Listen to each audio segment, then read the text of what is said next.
Shalom, selamat pagi Bapak Ibu dan saudara-saudaraku dimanapun kita berada saat ini.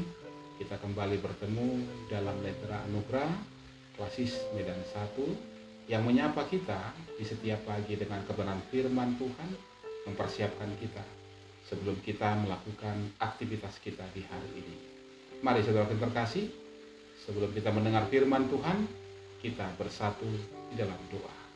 Kita berdoa. Terima kasih ya Tuhan buat berkat dan anugerah-Mu, memberikan kami pagi hari yang baru dan indah. Kami nikmati semua ini dalam sukacita. Dan kami rindu ya Tuhan, sukacita kami Engkau sempurnakan dengan firman Tuhan yang menyapa, mempersiapkan kami, sehingga ketika kami melakukan aktivitas kami di hari ini, nama Tuhan yang tetap dipermuliakan.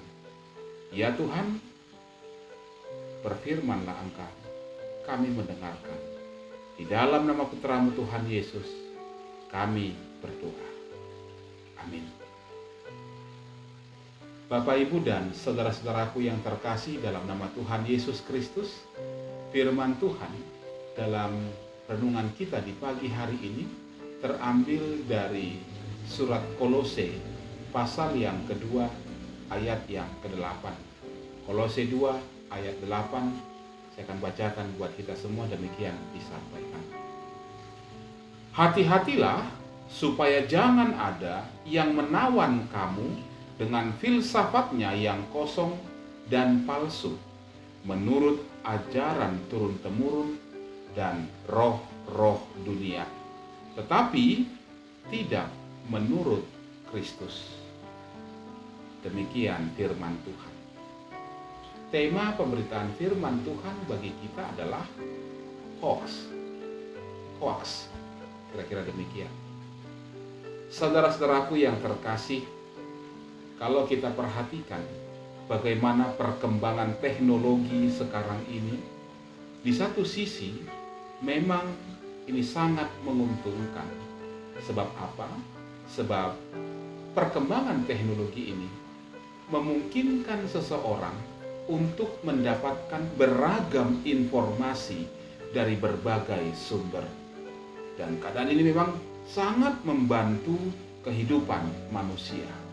Sebab kita dapat memperoleh informasi dengan cepat dan juga membagikannya kepada orang lain. Namun, saya coba bayangkan bagaimana jika informasi yang didapat tersebut atau yang kita bagikan tersebut kepada orang lain adalah salah atau bohong. Bagaimana jika berita itu adalah hoax? Bagaimana? Sebagaimana kita ketahui, hoax berarti pemberitaan palsu yang dibuat si pembuat informasi sebagai upaya untuk menipu atau mengakali orang lain agar mereka percaya terhadap informasi tersebut. Inilah yang menjadi masalah. Ketika kita mendapat informasi yang salah dan kita membagikan informasi yang salah, atau kita menjadi sumber informasi yang salah tersebut. Tahukah kita, saudaraku yang terkasih, bahwa ada hasil penelitian yang sangat mengejutkan. Menurut data Kemenkominfo menyebutkan bahwa ada sekitar 800.000 situs yang ada di Indonesia yang telah terindikasi sebagai penyebar informasi palsu atau hoax. Ya, jumlah yang sangat fantastis. Akibatnya, menurut temuan survei Kata Data Insight Center atau KIC yang bekerja sama dengan Kementerian Komunikasi dan Informatika serta Cyberkrasi, mengatakan bahwa lebih dari 30% sampai hampir 60% orang Indonesia terpapar hoax saat menerima sebuah berita atau mengkomunikasikan sebuah berita kepada orang lain.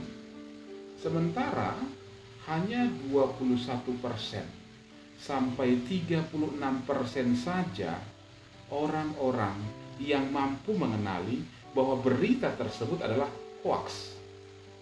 Kebanyakan hoaks yang ditemukan memang terkait isu politik, kesehatan, atau agama. Dan ini menjadi populer sekali dan banyak dicari orang, dibaca orang, dan dibagikan oleh orang. Jadi bisa kita bayangkan jumlah yang sedemikian besar, saudara terkasih, jika termakan berita yang salah, berita hoaks, dan menyebarkan hoaks tersebut, pasti akan begitu banyak orang yang tersesat dibuatnya. Nah, saudaraku yang terkasih, ternyata hal tentang berita palsu, berita bohong atau hoaks ini ternyata tidak hanya terjadi di masa sekarang ini. Kenyataan seperti ini sudah ada sejak dari dulu. Ya.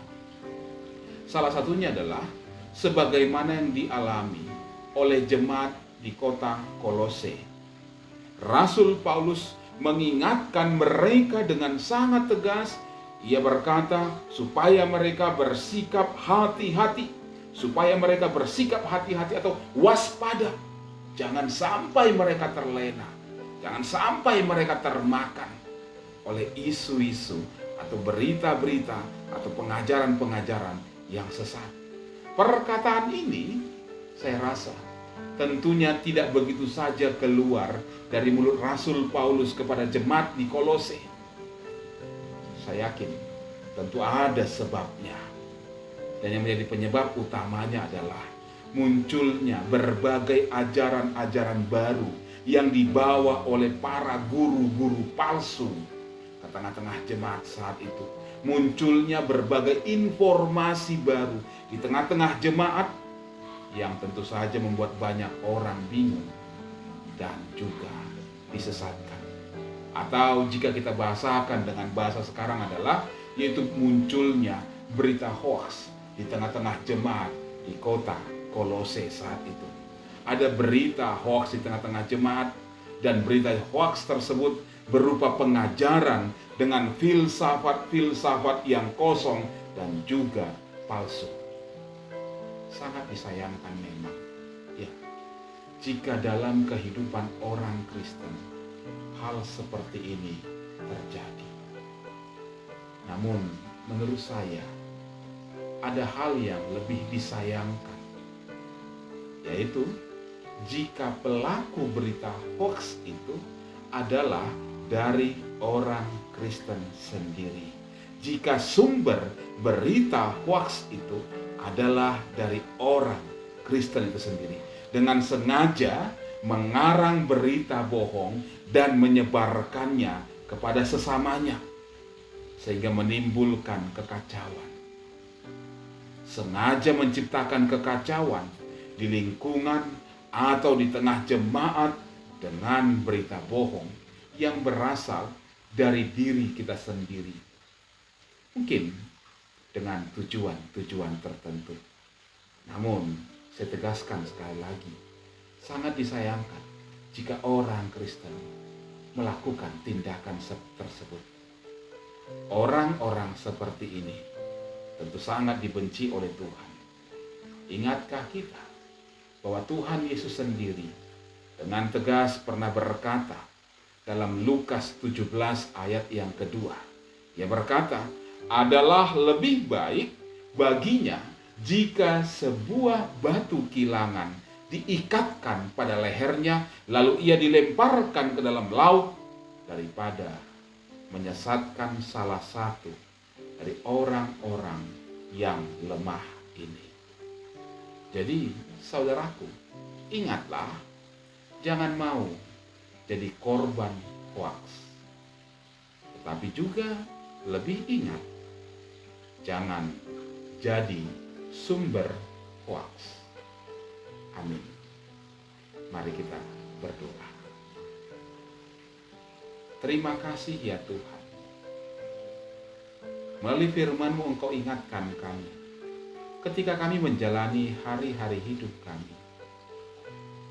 Kami menyadari ada banyak hal yang mencoba menyesatkan kami, membuat kami khawatir, membuat kami takut, membuat kami cemas dengan kenyataan-kenyataan yang terjadi di sekitar kami. Ya Tuhan, mampukan kami menjadi orang-orang yang bijak, yang mampu menilai dan memilah adakah kebenaran di dalam sebuah hal yang terjadi, atau itu hanya sesuatu berita bohong saja. Dan terlebih ya Tuhan, ajar kami juga bersikap bijak untuk mampu menyampaikan sebuah kebenaran kepada sesama kami, bukan berita bohong. Sehingga hidup kami menjadi berkat bagi orang-orang di sekitar kami. Terima kasih ya Bapa. Inilah harapan kami dan doa kami yang kami bawa kepadamu. Dalam nama Putra-Mu Tuhan Yesus, Allah kami yang mendengar dan yang menyempurnakan doa kami dalam doa Bapa kami. Kita ucapkan bersama-sama. Bapa kami yang di sorga, dikuduskanlah nama-Mu. Datanglah kerajaan, jadilah kehendak-Mu di bumi seperti di sorga. Berikanlah kami pada hari ini makanan kami yang secukupnya. Dan ampunilah kami akan kesalahan kami, seperti kami juga mengampuni orang yang bersalah kepada kami. Dan janganlah membawa kami dalam pencobaan, tetapi lepaskanlah kami daripada yang jahat.